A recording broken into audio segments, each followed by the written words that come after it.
ناس كتير لما تيجي تشتري موبايل بتحتار ما بين الايفون والسامسونج، ودلوقتي في ناس كتير قوي بتشتري الموبايل مخصوص عشان التصوير والصور بتاعته. ففي الفيديو ده هعمل لك مقارنة بين الكاميرا بتاعت الايفون والكاميرا بتاعت السامسونج.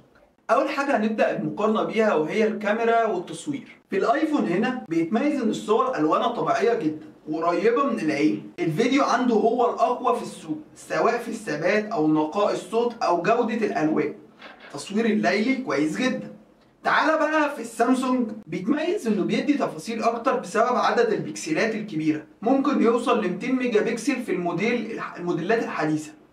الزوم عنده قوي جدا، خصوصا الزوم ال 5 اكس او ال 10 اكس.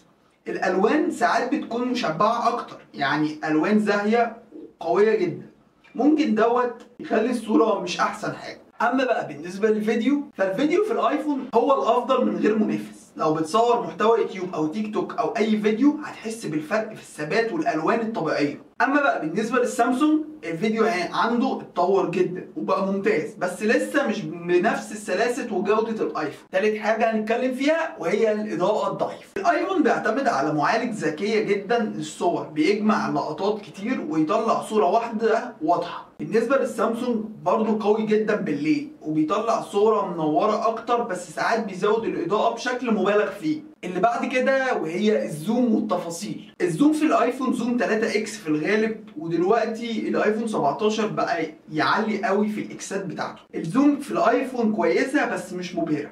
بالنسبه بقى السامسونج متفوق جدا في النقطه دي، خصوصا لو بتحب تصور حاجات بعيده او تفاصيل صغيره. تعال بقى نتكلم عن الالوان. الايفون الوانه طبيعيه وواقعيه جدا، اما بقى بالنسبه للسامسونج الوانه مشبعه وزاهيه اكتر، وناس كتير قوي بتحب الشكل ده. تعالى بقى اقول لك الخلاصه لو همك الفيديو وجوده الالوان الطبيعيه فالايفون هو الافضل. لو بتحب الصور المليانه تفاصيل وزوم قوي والوان زاهيه فالسامسونج هيبقى مناسب اكتر ليك. لو حابب اعمل لك مقارنه ما بين الايفون 16 والجالاكسي اس 24 الترا فقول لي في كومنت تحت. انا كده وصلت لنهايه الفيديو، ما تنساش تعمل لايك سبسكرايب. ودلوقتي احب اختم الفيديو بكلمه لا اله الا الله.